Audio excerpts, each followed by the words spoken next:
ኦኬ እዚህ ጋር ይታያል መሰለኝ እግዚአብሔር በሶስት አካል የተገለጸ አምላክ ሳይሆን ቀድሞውንም ሶስትም አንድም ሆኖ ያለና የነበረ አምላክ ነው። ሶስቱ አምላኮች ከጥንት አንድ አምላክ ሆኖ የኖሩ አሁንም ያሉ ናቸው። ይህንን የመረጥኩት ለምንድን ነው?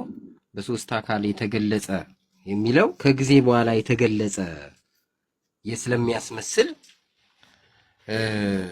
መጀመሪያ ያልነበረ ስለሚያስመስል አነጋገሩ የተገለጸ የሚለውን ብዙ አማርኛው ስላልተመቸኝ ቀድሞውንም የነበረ መሆኑን ሰው እንዲያውቅ ስለፈለኩኝ ነው ይህንን የመረጥኩት።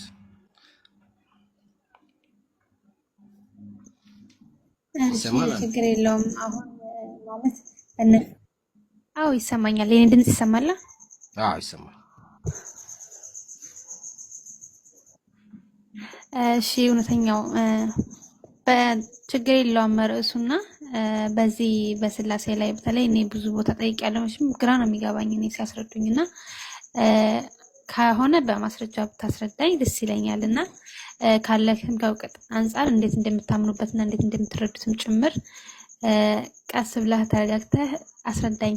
ፈጣሪ የውለታህን ይከፍልሃል። እንግዲህ እሺ አሚን። እሺ እግዚአብሔር ለሁላችንም ይርዳል። ዋናው እግዚአብሔር ለሁላችንም ይግለጽልን ነው የሚባለው። በእኛ ችሎታ ሁሉን ነገር ሊገለጽልን አይችልም እና መጀመሪያ ግን የምጀምርልሽ እንደ ተማረ ሰው ሳይሆን እንደ ዘለማድ አማኝ ማለት ኖርማል ምዕመን እንደሆነ ሰው በነበርኩበት ሰዓት መጀመሪያ እንዴት እንደማምን ነው የምነግርሽ። ከዛ ወዲያው ወደ በማስረጃ ደግሞ ሄድበታለሁ። እኔ የማምነው እስከ በልጅነቴም ጀምሮ የማምነው እግዚአብሔር አንድም ሶስትም ነው። ወይም ስላሴ ስንት ናቸው ሲባል አንድም ሶስትም ናቸው። በአካል ሶስት፣ በመለኮት፣ በስልጣን፣ በአገዛዝ፣ በባህሪ፣ በህልውና አንድ ተብዬን የተማርኩት። ይሄን ስማር በአካል ሶስት ሲባል ሶስቱ አካሎች አምላኮች ናቸው የሚለውን አይምሮ ውስጥ ይዤ ነው የኖርኩት ከልጅነት እስከ እውቀት በዘልማድ እምነቴ ውስጥ ማለት ነው። እና ሶስት አምላኮች የሉም ብሎም አውደ ምሕረት ላይ ያስተማረ የለም። በደፈናው እግዚአብሔር ስላሴ አንድም ሶስትም ናቸው። ስትጠየቂ አሁን ስላሴ ስንት ናቸው ስትባይ ስላሴ አንድም ሶስትም ናቸው። በአካል ሶስት፣ በባህሪ፣ በህልውና፣ በአገዛዝ፣ በስልጣን አንድ። አሁን ይሄ አውቶማቲካሊ ገብቶኝ የኖርኩት እንዴት መሰለሽ? ሶስቱ አምላኮች በስልጣን አንድ ናቸው፣ በባህሪ አንድ ናቸው፣ በአገዛዝ በመለኮት አንድ ናቸው። ይሄንን አምኜ ነው የኖርኩት በዘልማድ እምነቴ ውስጥ ማለት ነው። አሁን ቲክቶክ ላይ ስንመጣ ከዛ በኋላም ደግሞ ተማርኩኝ። ሰንበት ትምህርት ቤትም ተምሬያለሁ። ኮርስ ከአንድም ሁለት ጊዜ ተምሬያለሁ። አውደ ምሕረት ላይ በጣም ረጅም ዓመት ተምሬያለሁ። 11 ሰዓት እኔ አያመልጠኝም። የ11 ሰዓት ስብከት ነበር ድሮ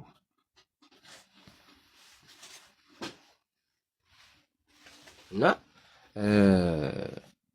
በኋላ ከጳውሎስ ኮሌጅም ተምሬያለሁ። ሶስት አምላኮች የሉም ብሎ ያስተማረ እስካሁን የትም አውደ ምሕረት ላይም አልሰማው፣ የትም ቦታ አልሰማው። አሁን ሶስት አምላክ አንልም የሚል አንዳንድ መጽሐፍት ላይ ስላለ ቲክቶክ ላይ ሙስሊሞች አሁን በትክክል ቁልጭ ያለውን ትምህርት ማወቅ ፈለጉና መጠየቅ ጀመሩ። ሲጀምሩ ሶስት አምላክ አንልም የሚለው ሶስት አምላክ የሉም ወደሚል ነው። አሁን ሊቅነን የሚሉት የሉም ወደሚል ተርጉመው ነው እያስተማሩ ያሉት። የሉም ከሌሉ ታዲያ እነዚህ ሶስቱ አካሎች እኮ አካላቶቹ ናቸው አምላክ የተባሉት። እነዚህም የሉማ አካላቶቹ የሉም ማለት ነው እኮ የሚሆነው።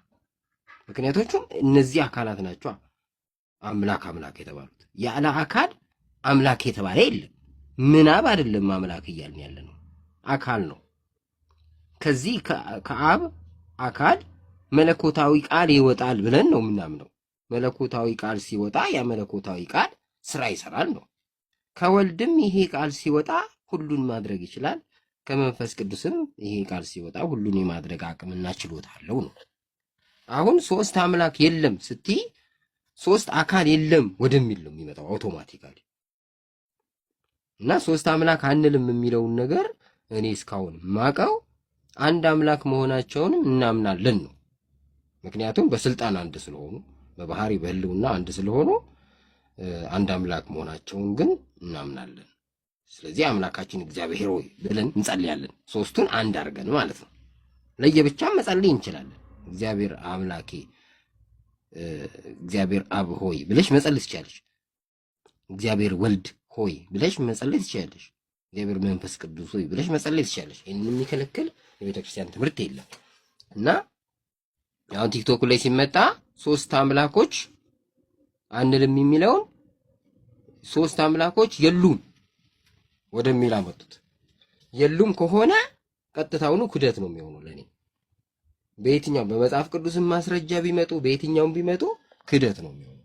ስለዚህ አሁን እኔ በመጽሐፍ ቅዱስ የየትኛውም ቅዱሳት መጽሐፍት አራሚው ባይብል ነው መጽሐፍ ቅዱስ ነው። ምክንያቱም የቴዎሎጂ ትምህርት ላይ ምን ይባላል መሰለሽ? አንድ ቅዱሳት መጽሐፍት ከመጽሐፍ ቅዱስ ጋር ከተቃረኑ አፖክሪፋ ተብለው ይጣላሉ። በቃ ተቀባይነት የሌለው ማለት ነው አፖክሪፋ። የትኛው መጽሐፍ ይሁን የገርልም ይሁን የድርሳንም ይሁን ከመጽሐፍ ቅዱስ ጋር ከተጋጨ ውድቅ ነው የሚሆነው። ሚዛኑ መጽሐፍ ቅዱስ ነው። የየትኛው መጽሐፍ አፖክሪፋ ተብሎ ነው የሚወድቀው። ስለዚህ አሁን መጽሐፍ ቅዱሳችን ነው ሚዛናችን። ግን የትኛው መጽሐፍ ቅዱስ? አሁን የ2000 እትም መጽሐፍ ቅዱስ አይተሽ ከሆነ ወደ የ80 መጽሐፍ ላይ 3 ቦታ ሥላሴ የሚል ቃል ነበረ። 3ቱም ቦታ አስወጥተውታል። ከፈለግሽ እነሱን ጥቅሶችን አሳይሻለሁ።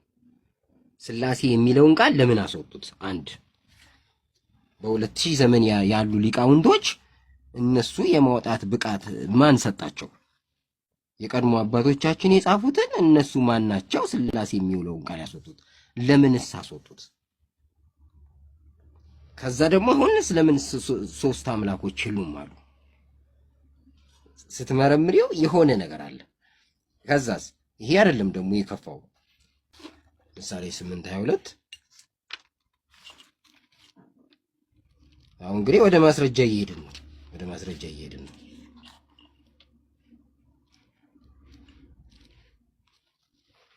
ምሳሌ 8:22 ላይ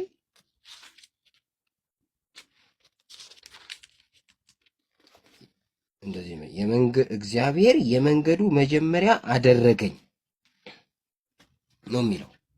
የ1980 እትም የ81 እትም እንደዛ ነው የሚለው። የ2000 እትም ምን ይላል መሰለሽ? እግዚአብሔር የመንገዱ መጀመሪያ አድርጎ ፈጠረኝ ነው የሚለው። ቅድም እንዳልኩሽ 3 ቦታ ሥላሴ የሚለውን አስወጡ። ሥላሴ የሚል የቃል ያለበትን መጽሐፈ ዮዲት ላይ አለ። ካስፈለገ እንደውም ላምጣው መሰለኝ መጽሐፈ ዮዲት። ወደ ውስጥ መግባት ሊኖርብኝ ይችላል፣ ግን እንትን አላልኩትም። መግባት አይጠበቅብህም እና እኔ ችግር የለውም። እትሙን ባታመጣው ችግር የለውም። እና አሁን ቤተክርስቲያን ማለት ልጨርስልሽ፣ አንድ መግቢያ ሐሳቤን የጠየቅሽኝን ልጨርስልሽና ሚዩት ላድርግ። አሁን እግዚአብሔር የመንገዱ መጀመሪያ አደረገኝ ነው የሚለው። ከዛ በፊት ምንድነው የግሪክ እትም ነበር መሰለኝ። ከዚህ ከ1980 እትም በፊት የግሪክ እትሞች አሉ። ከዛ ምናምን የተገለበጠ ይኖራል።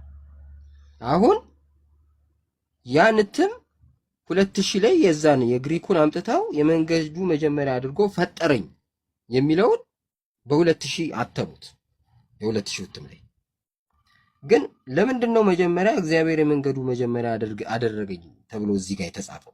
የ1980 ላይ አሪዮስ የሚባል ሰው የግሪኩን መጽሐፍ ይዞ የመንገዱ መጀመሪያ አድርጎ ፈጠረኝ የሚለውን ይዞ ወልድ ፍጡር ነው ብሎ ነበር። አሁን ያን ያለበትን መጽሐፍ ነው 2000 ላይ ያመጡት። አሁን የተሰራጨ ያለው ይሄ ነው፣ ወልድ ፍጡር ነው የሚለው ጥቅስ ነው የተሰራጨ ያለው ቤተክርስቲያን ውስጥ። ይሄ ነገር ግን አሪዮስ አንጀቱ ተዘርግፎ የሞተበት ጥቅስ ነው።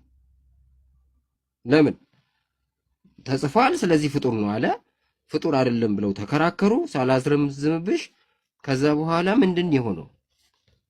ካመንክ ዘንዳ ተከራክረው አሳመኑት። ካመንክ ዘንዳ ቅዳሴ እንግባ፣ ስጋው ደግሞ እንቀበላሉ። ቅዳሴ ገቡ። ነገር ግን እሱ ከልቡ አላመነም፣ በአፉ ብቻ ነው ያመነው። ስለዚህ መንፈስ ቅዱስ ህብስቱና ወይኑን ወደ ስጋው ደግሞ ሊቀይር መጣ። ሲመጣ ሁሉንም ያው በዛ ቤት ውስጥ ያሉትን ይጎበኛል። በዛው ሲመጣ መንፈስ ቅዱስ ሲጎበኝ መንፈስ ቅዱስ አሪዮስ በልቡ ፍጡር ነው ብሎ ነው ስጋው ደግሞ ሊቀበል የገባው። ከዛ ምን አደረገው? ሆዱን በጠበጠው። መንፈስ ቅዱስ ሆዱን በጠበጠው። ከዛ ሽንት ቤት አራሯጠው። ሽንት ቤት ገባ። አንጀቱ ተዘረገፈ። ውሾች ተናጠቁት። ከዛ ልቡ ላይ ወልድ ፍጡር የሚል ተጽፎ ተገኘ ይላል። በዚህ ምክንያት ይሄ የመንገዱ መጀመሪያ አድርጎ ፈጠረኝ የሚለው የመንገዱ መጀመሪያ አደረገኝ ተብሎ ተሻሽሎ ተጽፏል። በቃ ምክንያቱም ይሄ ቃል ስህተት ስለሆነ ተሻሽሎ ተጽፏል በፊት 1980 ላይ። አሁን 2000 ላይ ደግሞ አመጡት የዘመኑ ሊቃውንት። ከዛ ስላሴ የሚል ሰረዙ ወደ 3 ቦታ፣ መጽሐፈ ዮዲት፣ መጽሐፈ ሄኖክ፣ መጽሐፈ ደግሞ ማን ነው ሲራክ ላይ ይመስለኛል። ከዛ ምን ብለው ይሰብካሉ? አሁን ደግሞ 3 አምላኮች የሉም ብለው ይሰብካሉ። 3 አምላኮች የሉም ማለት ነው 3 አካሎች የሉም ነው። ስለዚህ ከዚህ አንጻር ቲክቶክ ላይ ያሉ ሊቃውንት ትምህርታቸው ትክክል አይደለም። እኔ የትኛው ማዶ ምሕረት ላይ 3 አምላኮች የሉም ብሎ የሰበከ የለም። ለመግቢያ ይሄን ያህል ይበቃኛል። ጠይቅኝ።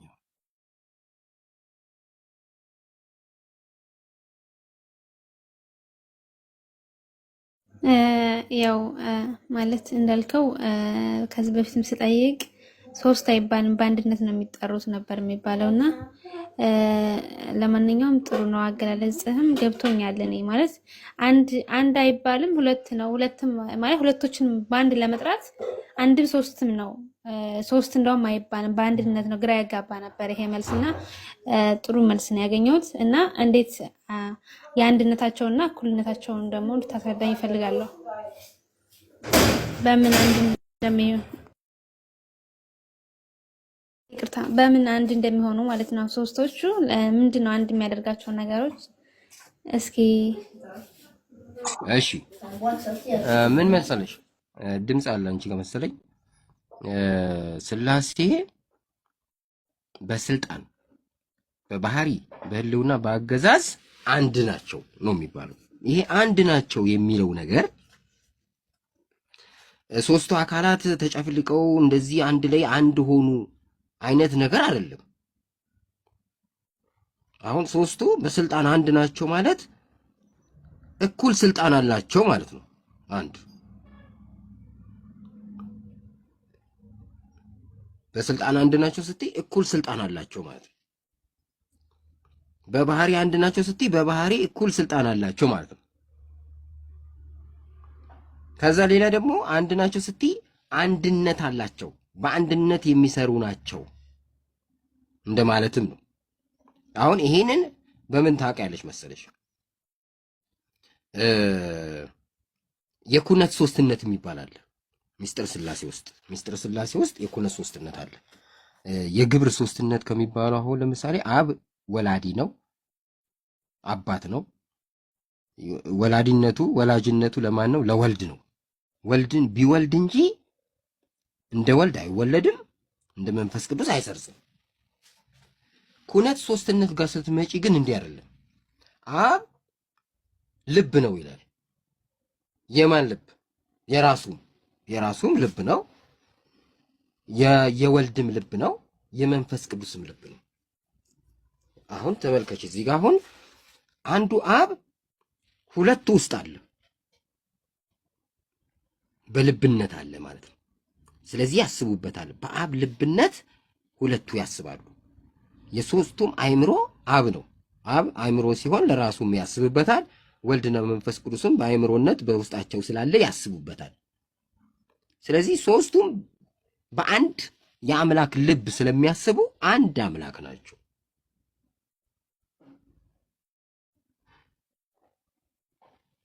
ስንቀጥል ወልድ ቃል ነው። ወልድ የማን ቃል? ለራሱ ቃል ሲሆን ለአብና ለመንፈስ ቅዱስም ቃል ነው። ምን ማለት ነው? አብና መንፈስ ቅዱስ በቃልነት ወልድ በውስጣቸው ስላለ በወልድ ቃልነት ይናገራሉ። አካሉ አያስፈልጋቸውም። ቃልነቱ ግን ውስጣቸው ስላለ ይናገሩበታል።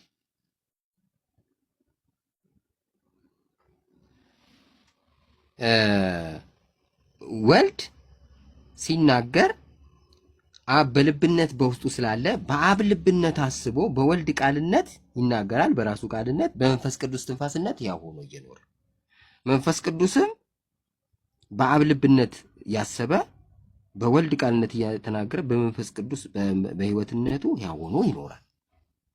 አሁን ተመልከቺ ሲሰሩ እንዴት ነው?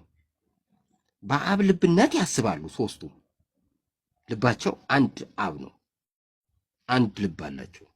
በልብነት ውስጣቸው ስላለ ሶስቱም አምላካዊ ሐሳብን ያስባሉ። አንድ አምላካዊ ሐሳብ ያስባሉ። ያን ያሳቡትን በወልድ ቃልነት ይናገራሉ። ከዛስ በመንፈስ ቅዱስ ደግሞ ያከናውናሉ።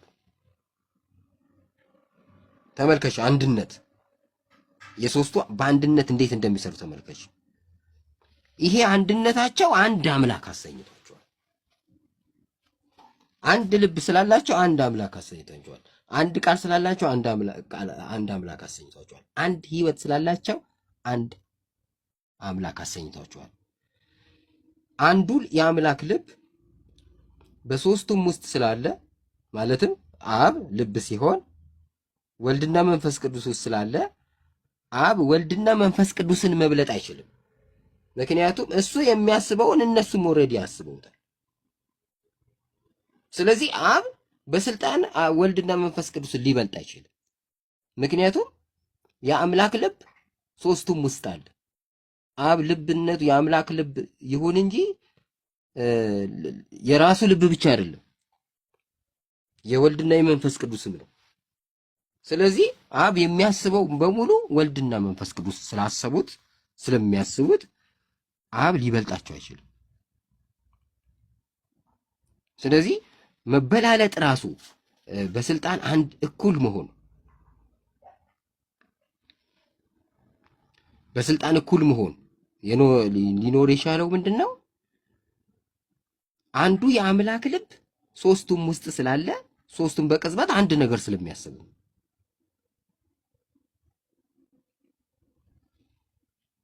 ስለዚህ ሥላሴ በስልጣን አንድ የምንለው ወደዚህ ነው። በአካልስ ሶስቱ አካል ውስጥ ሶስቱ አካላቶች ማሰብ ይችላሉ። እያንዳንዳቸው መናገር ይችላሉ። ያው ሆኖ የሚኖሩ ናቸው። ለምሳሌ አብ ልብ ሲሆን በልብነቱ እያሰበ በወልድ ቃልነት እየተናገረ መንፈስ ቅዱስ ትንፋስነት ያው ሆኖ ይኖራል። ወልድ ቃል ሲሆን በቃልነቱ እየተናገረ በአብ ልብነት እያሰበ በመንፈስ ቅዱስ ትንፋስነት ያው ሆኖ ይኖራል። መንፈስ ቅዱስም ሕይወት ሲሆን በሕይወትነቱ ያው ሆኖ እየኖረ በአብ ልብነት እያሰበ በወልድ ቃልነት እየተናገረ ይኖራል። ሙሉ ነው መንፈስ ቅዱስ። ወልድም ሙሉ ነው።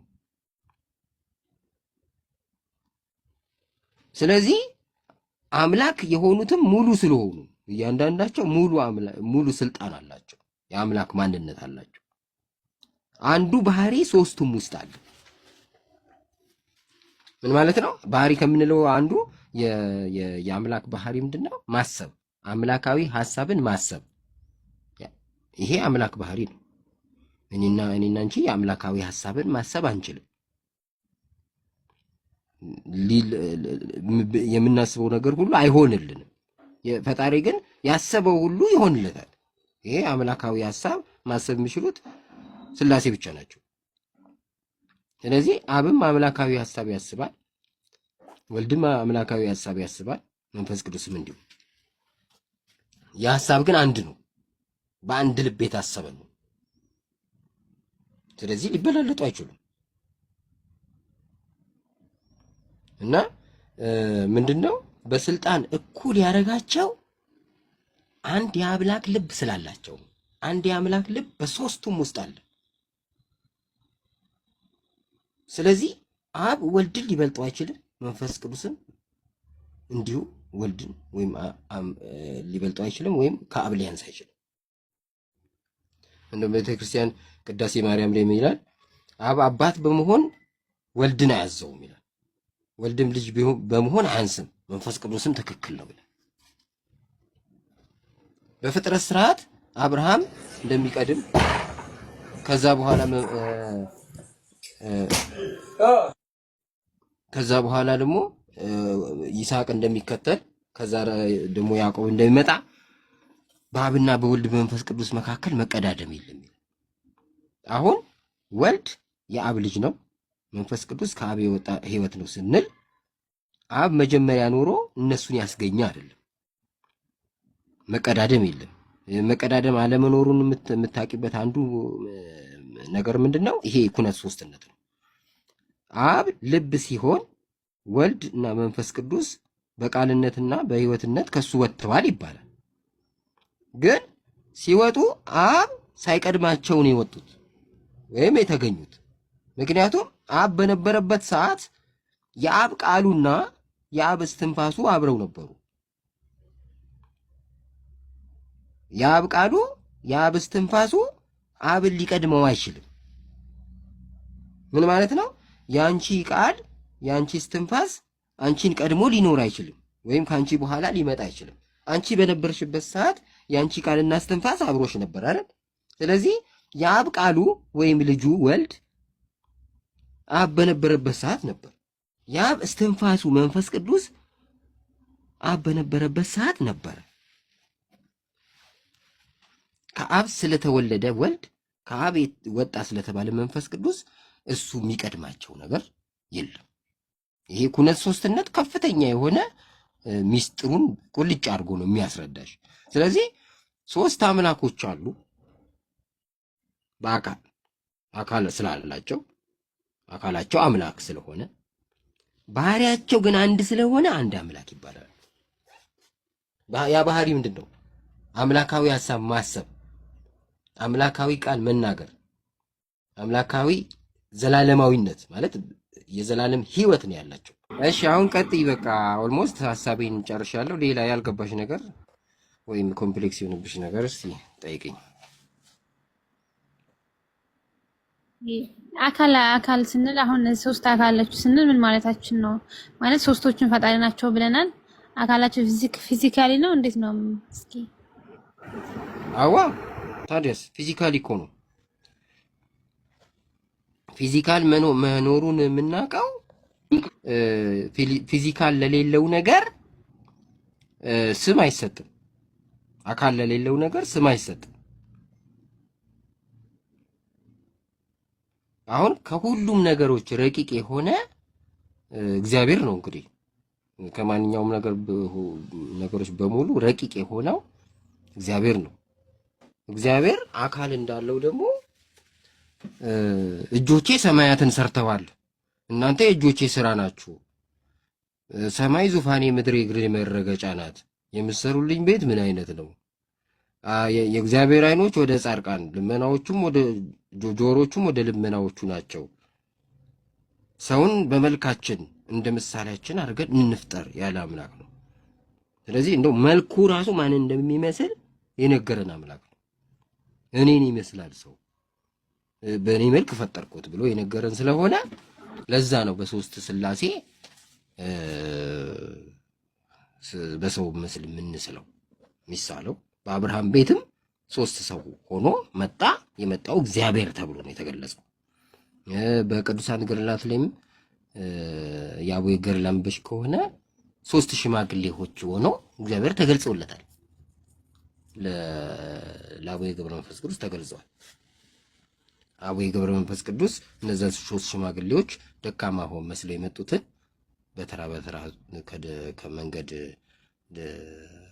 ደክሟቸው ነበርና አዝለው የተወሰነ መንገድ ፈቅ እንዳረጓቸው በተራ በተራ ከዛ መንገድ ፈቅ አድርገው ከጨረሱ በኋላ የሥላሴን ብርሃነ መለኮት እንደተገለጸ ከዛ አቡነ ገብረ መንፈስ ቅዱስ በአፍጢማቸው እንደተደፉ ማየት ስላልቻሉ የሥላሴን በብርሃነ መለኮቱ ሲገለጽ ማንም እሱን ማየት የሚችል ስለሌለ ማለት ነው። ግን ሥላሴ ደግሞ አስችሏቸው ምን አደረጉ ይላል። ሥላሴ በተራቸው ጽርሐ አርያም ወስደው በትከሻቸው ተሸከሟቸው አቡዬን ይላል ገርላቸው። ምክንያቱም አሁን እኔና እንጂ የሥላሴ ፍጡር ነን፣ በእጃቸው የተሰራን ነን። አንቺ ለምሳሌ አንቺ አሁን የሰራሽው ጀበና ሊኖር ይችላል ወይ ሲኒ ትከሻሽ ላይ ማስቀመጥ ማንም ይከለክልሽ? አንቺን የሰራሽው አይደል? የአንቺ ዕቃ ነው። እኔ በእጄ ስለሰራሁት እኔ ላይ ማስቀመጥ አልችልም፣ ለምን እኔ ጋር ይቀመጣል የሚባል ነገር የለም። ከአንቺ እጅጉን ያንሳል። አንስተሽ ብትሰብር ትችያለሽ፣ ማንም አይጠይቅሽ። እኛንም እንደዚህ ማድረግ ይችላሉ ሥላሴ። ስለዚህ የእጁ የሆነውን ስራ ከፈለገ ቢሸከመው ምን ቢያደርገው መብቱ ነው። እና አንዳንድ ሰዎች እንዴት ሥላሴ ሰውን ይሸከማሉ ብለው እንትን የሚሉ ነገሮች አሉ። እና የገዛ ንብረቱን እሱ በእጁ የሰራውን መጀመሪያውንም እሺ በእጁ ስለምን ሰራው? እጁም ክቡር ነው እኮ የእግዚአብሔር። ስለዚህ በእጁ የሰራው ነገር ትከሻው ላይ ተሸከመው ጭንቅላቱ ላይ ያስቀመጠው ቢባል ምንም ይሄ እጹብ ድንቅ የምትይዋ ነገር አለም። የገዛ የራስ የሰራውን ነገር እንደፈለገ ማድረግ ይችላል። እና በአካል 3 ናቸው፣ እኛን ይመስላሉ። ይሄንን ደግሞ ቅዱሳት መጻሕፍት ላይ የኦርቶዶክስ ትምህርት በሚገርም ሁኔታ እኔ አንባቢ አይደለሁም፣ ግን ድንገት አጋጣሚ እያነበብኩት ብነግርሽ ምን ይላል መሰለሽ? አክሲማሮስ የሚባል መጽሐፍ አለ፣ የሚገርም መጽሐፍ። አሁን ዘፍጥረት ላይ በመጀመሪያ እግዚአብሔር ሰማይና ምድርን ፈጠረ፣ ማታም ሆነ ቀንም ሆነ ነው የሚልሽ። አክሲማሮስ ጋር ስትሄጂ ግን እንግዲህ ፍጥረት የተጀመረው ከሌሊቱ እሁድ ሌሊት ነው የተጀመረው። ከሌሊቱ 1 ሰዓት፣ ከሌሊቱ 2 ሰዓት፣ 3 ሰዓት፣ 4 ሰዓት እያለ ከሰኞ እስከ ዓርብ በ24 ሰዓት ውስጥ የተፈጠሩትን በሙሉ ይጽፍልሻል። ያንን መጽሐፍ ማን እንደጻፈው አላውቅም። የሚገርም መጽሐፍ ባይብሉን ያስንቅብሻል። እና እዛ መጽሐፍ ላይ የሚለው መሰለሽ አዳምን ሲፈጥረው መላእክት እንግዲህ የተፈጠሩት እሑድ ነው። ዓርብ ሊፈጥረው ሐሙስ አንድ መፈጥረው ፍጡር አለ ብሎ ይላቸዋል ለመላእክት። እና መላእክትን ለምሳሌ ፀሐይን በሚፈጥርበት ሰዓት ፀሐይን አስጎብኝቷቸዋል፣ ገነትን አስጎብኝቷቸዋል ለመላእክት ማለት ነው። እና እንደዚህ ሁሉ የሚያደርገውን ይነግራቸው ነበር። ኢቨን የሚገርምሽ ሳጥናኤል ያኔ አልወደቀም። እና ሳጥናኤል ሰውን በመልኩ እንደሚፈጥረው ሲያቅ ተናደደ ይላል። እኛን በማርያም መልክ ፈጠረን፣ እሱን ግን በመልኩ እንዴት ይፈጥረዋል አለ። ይሄ ምንድነው? እኔ አምላካችሁ ነኝ ካለ በኋላ እኮ ባንዴ እኮ አልተጣለም፣ ወደ ጥልቁ አልተጣለም። እና እንደውም እሳት ሲያገኝ እሳት ውስጥ እጁን ጨመር አድርጎ እንደ እግዚአብሔር ለመፍጠር ይሞክር ነበር ይላል። ግን እሳቱ ሲያቃጥለው መልሶ ይይዛል፣ እጁን ይሰበስባል። እና ዝም ብሎ ሥላሴ ታግሰውት ምንም ያልተመለሰ ፍጡር ነው እሱ። እና ቅናት ይዞ ነበር ይላል። እና ምን አይነት ፍጡር ነው የምትፈጥረው ሲሉት እኔን የሚመስል ከናንተ ግን እጅጉን የሚያንስ አላቸው። ምን ማለት ነው? በቁመት እነሱ ሰማይ ጠቀስ ናቸው። መላእክት በጣም ግዙፋን ናቸው። እጅጉን ያንሳል ሲላቸው አንተን ይመስላል። እንደዛ ከሆነ ያንተን ፊት ስለማናየው የሱን ፊት እያየን ያንተን ፊት እንድንጠግበው ፍጠረው አሉት ይላል። ስለዚህ አክሲማሮስ ዘፍጥረት 1:26ን አረጋገጠልሽ ማለት ነው። የሰው መልክ እግዚአብሔርን ይመስላል የሚለውን ማተም መታለሽ። ስለዚህ ከመጽሐፍ ቅዱስ ጋር አይጋጭም አክሲማሮስ። ስለዚህ አክሲማሮስ ተቀባይነት አለው። ሰውን በመልኩ አልፈጠረውም ቢል አክሲማሮስ ውድቅ ነው የሚሆነው አውቶማቲካሊ። ምንድነው ያደረገው አክሲማሮስ? ትንትን አድርጎ አብራራለሽ። ቅዱሳት መጻሕፍት አሁን ሚስጥረ ሥላሴውንም ሌላውንም ነገር ማብራሪያዎች ናቸው። ባይብሉ የሆነሽ ነጥብ ይሰጥሻል፣ እነሱን ሌሎቹ ደግሞ ብርት ያደርጉልሻል። ከዚህ መጽሐፍ ቅዱሱን እንደውም ያስንቁብሻል አንዳንዴ። ስለዚህ በአካል እያንዳንዳቸው እኛን ይመስላሉ፣ ሰውን ይመስላሉ። እንደውም ሰውን በመልካችን እንደ ምሳሌያችን እንፍጠር ብሎ እዛው ቁጥር 27 ላይ ሰውን በመልኩ ፈጠረው ይላል። በመልካችን ብሎ ከአንድ በላይ እንደሆኑ አሳወቀሽ። በመልኩ ብሎ ደግሞ እንደ አንድ ያወራል። ስለዚህ አንዱ ከሶስቱ አንዱ የሚያወራው ራሱ ማንን ይመስላል? አዳምን ይመስላል። እንፍጠር ብሎ ሁለቱን የሚያናግራቸው ማለት ነው። ስለዚህ በአካል እኛን የሚመስሉ ማንን? ወንድ ልጅን የሚመስሉ ወንድ ልጅ ያው ሴት ልጅም ያው ወንድ ልጅን የሚመስለው ጾታ ነው ልዩነት እንጂ በነገርሽ ላይ ስለ ሴት ልጅም እኮ ነግሯቸዋል ይላል እዛ ላይ። ሴት ልጅን ምን አለ ይላል መሰለሽ? አዳም ይሳሳታል አላቸው። ልክ እንደ ሳጥናኤል ግን ቢሳሳትም አድነዋለሁ አሉት ይላል። አድነዋለሁ አለ እግዚአብሔር ወይም ሥላሴ አሉ። እሺ ካዳንከውስ ይሁን፣ እንዴት ነው የምታድነው ብሎ ሲጠይቁ መላእክት ከዚች ተወልጄ አድነዋለሁ ብለው ሥላሴ ወይም እግዚአብሔር ምን አረጋ? ማርያምን አሳያቸው ይላል። ማርያምን ሁሉ አሳይቷቸዋል ይላል። እና እኔ ቅዱሳት መጻሕፍቱ ላይ በደንብ ይነግሩሻል። እና በደንብ በስነ ስርዓቱ እያንዳንዳቸው ሥላሴ ሰውን ነው የሚመስሉት። ይሄ ቁልጭ ያለ መጽሐፍ ላይ ያለ ነገር ነው። ስለዚህ ሰውን የሚመስል አካል አለ።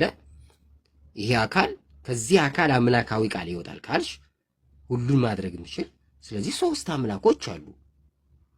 በስልጣን ግን አይበላለጡም። ለምን? የአምላክ ልብ አንዱ የአምላክ ልብ ሶስቱም ውስጥ አለ። የአምላክ ልብ ማን ነው? አብ በልብነት ወልድና መንፈስ ቅዱስ ውስጥ አለ። ስለዚህ አብ የወልድ ልብ ነው ማለት የመንፈስ ቅዱስም ልብ ነው፣ የራሱ ልብ ነው። አብ የወልድ የራሱ ልብ ነው፣ የራሱ ነው። ለመንፈስ ቅዱስም የራሱ ነው፣ አብ ማለት ነው።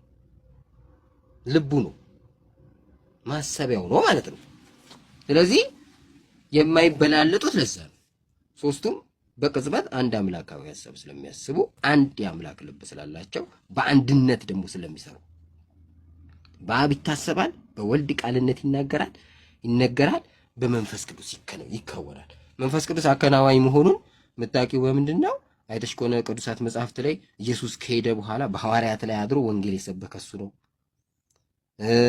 እስቲ ብትጸልዩ አለ ጌታ ወደ ሰማይ አባታችሁ ብትጸልዩ ይሄ ክፉ አባታችሁ ዳቦ ብትለምኑት ድንጋይ እንደማይሰጣችሁ፣ ጊንጥ ምንድነው እንቁላል ብትለምኑት ጊንጥ እንደማይሰጣችሁ ክፉ አባታችሁ የሰማይ አባታችሁ ብትለምኑት እንዴት አብልጦ መንፈስ ቅዱስን አይሰጣችሁም ይላል።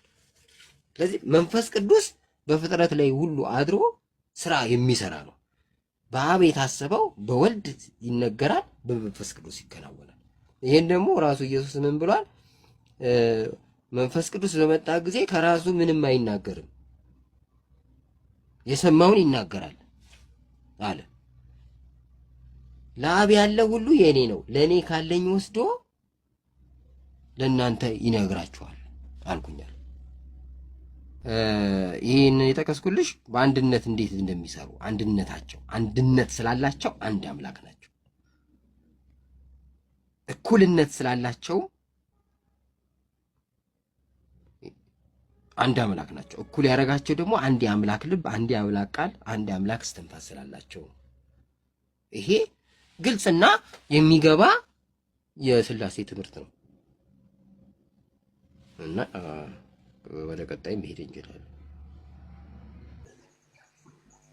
አብ ወልድ መንፈስ ቅዱስ አካል ናቸው አይደለ?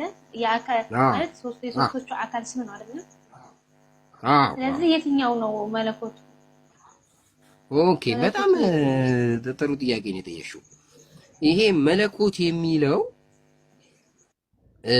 ሲያስረዱን ራሱ ሲናገሩ መለኮት የሚለውን በጣም አወሳስበው ነው የሚያስረዱን ያሉት። ይኸውልሽ መለኮት የሚለው ቃል ሲፈታ አላታራ ይሄ ቃላት መተርጎሚያ መለኮት ማለት አምላክነት፣ ገዥነት፣ ስልጣን ማለት ነው።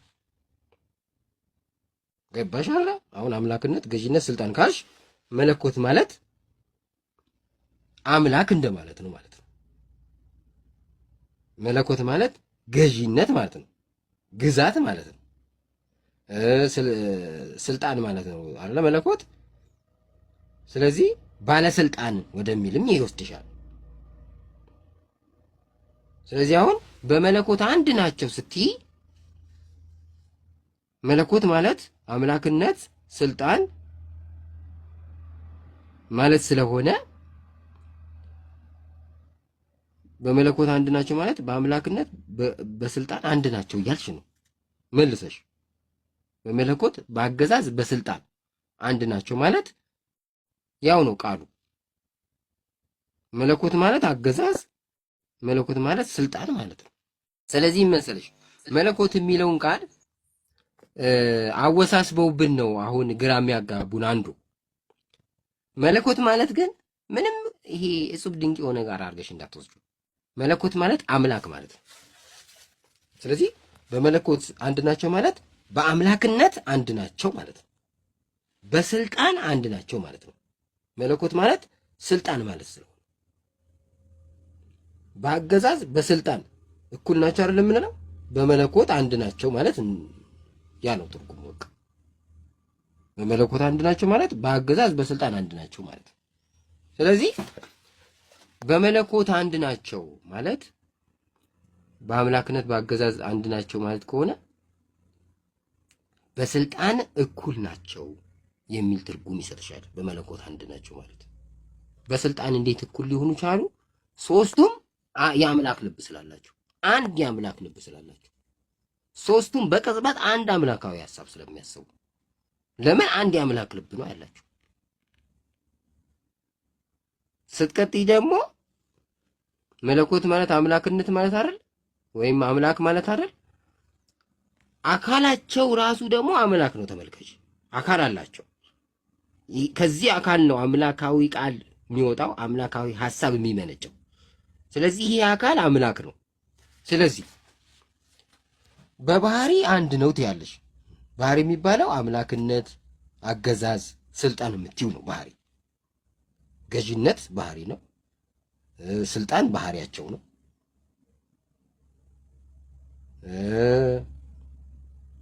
ሌላም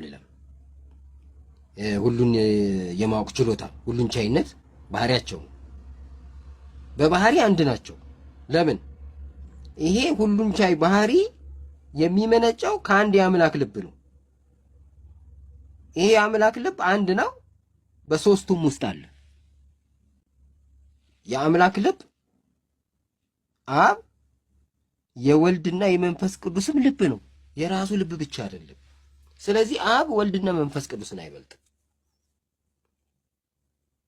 ይሄ አንድ አምላክ ልብ ስላለ አንድ አምላክ ናቸው። አካል ግን ሶስት ነው። አንዱ የአምላክ ልብ ሶስቱም ውስጥ አለ። ስለዚህ ሶስቱም አምላክ ናቸው። ስለዚህ በአካል ሶስት አምላኮች አሉ፣ በስልጣን ግን አንድ ናቸው። በአምላክነት አንድ ናቸው፣ በመለኮት አንድ ናቸው ማለት ይሄ ነው። በመለኮት አንድ ናቸው፣ በአምላክነት አንድ ናቸው፣ በስልጣን አንድ ናቸው።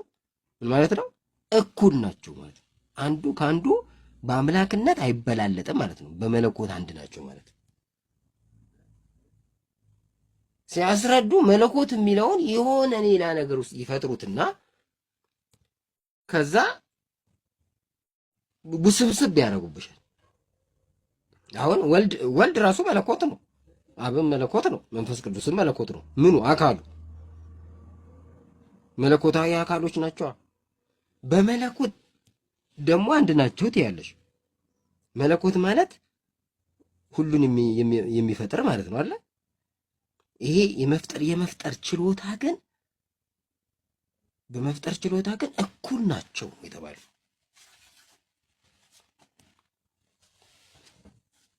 በአምላክነት ስትይ ስለ ባህሪ እያወራሽ ነው። አምላክ ስትይ ስለ አካል እያወራሽ ነው። ስለዚህ አምላካችን እግዚአብሔር ስንት ነው? አምላካችን እግዚአብሔር አንድ ነው ይላል አይደል መጽሐፍ ቅዱስ። አንድ ነው ሲል ስለ ባህሪው ነው እያወራ ያለው። አንድ የሆኑ ሶስት ፈጣሪዎች አሉ። አንድ አምላክ የሆኑ ወይም ደግሞ ይልሽ አንድ ፈጣሪ የሆኑ ሶስት ፈጣሪዎች አሉ። አንድ ፈጣሪ የሆኑ ለምን ትያለሽ? ወይም ደግሞ አንድ አምላክ የሆኑ ሶስት አምላኮች አሉ ትያለሽ። ለምንድን ነው ይሄን የምትይው? አንድ አምላክ የምትይው በባህሪ ነው። በባህሪ በስልጣን ማለት ነው እኩል ስለሆኑ አንድ አምላካዊ ልብ ስላላቸው የሶስቱም የአምላክ ልብ አንድ ነው። በሶስቱም ውስጥ ያለው አንድ አምላክ የሆኑ የምትይው ለዛ ነው። ሶስት አምላኮች አሉ የምትይው ሶስት አካል አሉ ስላሉ ነው። ሶስቱም አካላት ደግሞ ሙሉ ናቸው። መናገር ይችላሉ፣ ማሰብ ይችላሉ፣ ህያዋን ናቸው፣ ዘላለማውያን ናቸው። ግን ምንድነው አንድ ያደረጋቸው? በማሰብ አንድ ናቸው፣ በሐሳብ አንድ ናቸው። አንድ የአምላክ ልብ ስላላቸው በንግግርም አንድ ናቸው። የሚናገሩት አንድ ነገር ነው። አንደኛው ከሁለተኛው የተለየ ነገር አይናገርም። ምክንያቱም ሶስቱም አንድ ነገር ነው የሚያስቡት።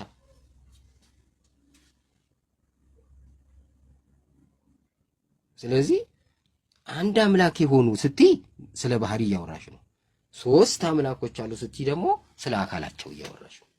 ሶስት አምላኮች አሉ የምንለው ስለ አካል ነው ምንጊዜ እንጂ ስለ ባህሪ አይደለም። አሁን ማንንም ኦርቶዶክስ ጠይቂው አምላካችን እግዚአብሔር አንድ ነው ይላል ባይብል። በአካል አንድ ነው ማለት ነው ስትይው አይደለም ነው የሚለው። እሺ አካላቸው አምላክ ነው? አዎ ይላል። ስለዚህ ሶስት አምላክ የሆኑ አካሎች አሉ፣ ሶስት አምላኮች አሉ። በቃ ትክክለኛ እኮ ይሄ ነው። እንዴት አድርገው እንደሚያወሳስቡት የቲክቶክ ሊቃውንት እኔ ግራ ነው የገባኝ። ሙስሊሞች አሁን ጥሩ አድርገው እየሰበኩ ነው። እውነቴን ነው። እኔ እንደውም አሁን ሳስበው እንደሚሆን ታውቂያለሽ፣ ሙስሊሞች እግዚአብሔር ሊያስነሳቸው ይችላል ብዬ የገመትኩ ነው። ማለቴ ለዚህ እውቀታቸው ማለት ትክክለኛውን አምላክ እየሰበኩ ከሆነ ከክርስቲያኑ የበለጠ ክርስትናውን ተረድተው ከሰበኩ ይሄ ክርስቲያን ነኝ የሚለው ምንድን ነው እሱ? ስለዚህ እኔ እግዚአብሔር አሁን እንደው ለሙስሊም አሳልፎ ሊሰጠን የሚችል ይመስለኛል። እኔ እንደው አሁን በእንደዚህ ከቀጠል ምክንያቱም ከኛ የተሻለ እውቀት እነሱ ኖራቸው ባይብሉ ነው አወቁት ማለት ክርስቲያኑን ወንብድብድ። እስቲ የትኛው ሊቅ የምትየው ራሱ ቤት ቁጭ ብሎ ዝም ብሎ ሲያወራ ተሰሚዋለሽ እንጂ አሉ የሚባሉ የሙስሊም ቲክቶክ ቤቶች ገብቶ መጠየቅ አይፈልግም። በቃ እንኳን ሙስሊሞች ቤት ሊጠየቅ ገብተሽ እንዲህ ስታፋጥጪው ሙስሊም ነው ይልሻል ሊቅ ተብዬው። አሁን አንዱ ከኦርቶዶክስ አይደለም ብሎኝ ሙስሊም ቤት ተንቀልቅሎ የገባ ሊቅ ነኝ የሚል ነበር። ከዛ ኦርቶዶክስ አይደለም ኦኬ ብዬ ሪከርድ አድርጌው አድማጩ ይፍረድ ብዬ ለጠፍኩት። በቃ ለዘላለም ማይጠፋ ራሱን ሲናደድበት ሲበሳጭበት ሚኖር ነገር ለጠፍኩለት ማለት ነው። ከዛ አሁን ሰው ያንን ሰምቶ አምላኩ ትክክለኛውን አምላክ የሰበከለት ማን እንደሆነ ይለያል ማለት ነው። ስለዚህ እነዚህ ሊቅ ነን ይላሉ፣ አውደ ምሕረቱን ይዘዋል፣ ግን ስላሴን እያስካዱ ነው ያሉት። እና ሌላም ብዙ ሌላም መንፈሳዊ ክደቶችም አሉ። ጸጋ ያላቸው አገልጋዮች አሁን የሚፈውሱ አገልጋዮችን በጠንቋይ ነው በሰይጣን ነው አጋንንት የሚያወጣት እስከ ማለት የደረሱ ናቸው። እነዚህ ሊቅ የሚባሉ ቤተክርስቲያኗ ውስጥ ሰይጣን አለ፣ በሰይጣን ነው ድውያን የሚፈወሱት ያሉ ናቸው። አሁን መጥተው ደግሞ ሶስት አምላኮች የሉም። ሶስት አምላኮች የሉም ማለት እኮ ስላሴ የሉም ነው እኮ። ምክንያቱም ሶስቱ አምላኮች የሚባሉት ሶስቱ አካሎች ናቸው። ሶስቱ አካሎች ከሌሉ አምላኮች የሉ። አካሎች ካሉ ብቻ ነው አንድ አምላክ የሚኖረው። ሶስቱ አካል አንድ አምላክ ነው የምንላቸው በባህሪ። ስለዚህ ሶስት አምላኮች ከሌሉ አንድ ባህሪ የሚባለውም አይኖርም። ምክንያቱም የአምላክ ባህሪ አምላካዊ ሐሳብ የሚታሰበው አካል ሲኖር ነው። አንቺ አካል ሳይኖርሽ ነው እንዴ የምታስቢው? አካል ሳይኖርሽ ነው የምታወሪው? ከአካልሽ እኮ ነው ሐሳብና ቃል የሚወጣው። ስለዚህ የአምላክ አካል ሳይኖር ነው አምላክ የሚኖረው እያሉ ያሉት እኮ ይሄን ነው እኮ። ሶስቱ አምላኮች ሳይኖሩ የሶስቱ አምላክ ባህሪ አለ እያሉን እኮ ነው። የገባሽ ነው ንግግራቸው? ሶስት አምላኮች የሉም ማለት ሶስቱ አካሎች የሉም እንደማለት ነው። እና እነዚህ አሁን ሊቅ ነኝ ብሎ ዝም ብሎ ይንጠራራ ይችላል። በደንብ ማንጠራራት ነው በቃ። ልኩን ትነግሪውና አርፎ ይቀመጣል ማለት ነው። በዛው ያንተ አገላለጽ ወላሂ በጣም ደስ ይላል። ምክንያቱም ግራ ያጋባ ነበረ። በነገራችን ላይ ሁለተኛ አሁን አንተ እንዳስረዳኸኝ አካላቸው ፊዚካሊ ነው ብለህ ነው ያስረዳኸኝ እና እነሱ አይናቸው ራሱ እይታን ነው የሚጠቁመው። እጅም እግርም ሌላም አካላትም አላቸው ብለው የማያምኑ ዲያቆናት አሉ። ታውቃለህ አይደለ? ቲክቶክ ላይ እኔም እንደዛ ዲያቆን ሆኖ ሁለቱ ወልድና መንፈስ ቅዱስ የሉም ያሉኝ አሉ። ሁለት ዲያቆኖች፣ አንድ በአካል አንድ በላይቭ። እንደውም ላይቭ ላይ ሪከርድ ያደርኩታል። በአካል ደግሞ የሆነ ዲያቆን ወልድና መንፈስ ቅዱስ በአካል የሉም ያለኝ። ወልድ የሚባለው ቃል ነው፣ በቃ ቃል ነው፣ በቃ በቃልነት አለ እንጂ በአካል የለም ማለት የአብ ቃል ነው የሚባለው። መንፈስ ቅዱስ የአብ እስትንፋስ ነው እንጂ በአካል የለም ማለት።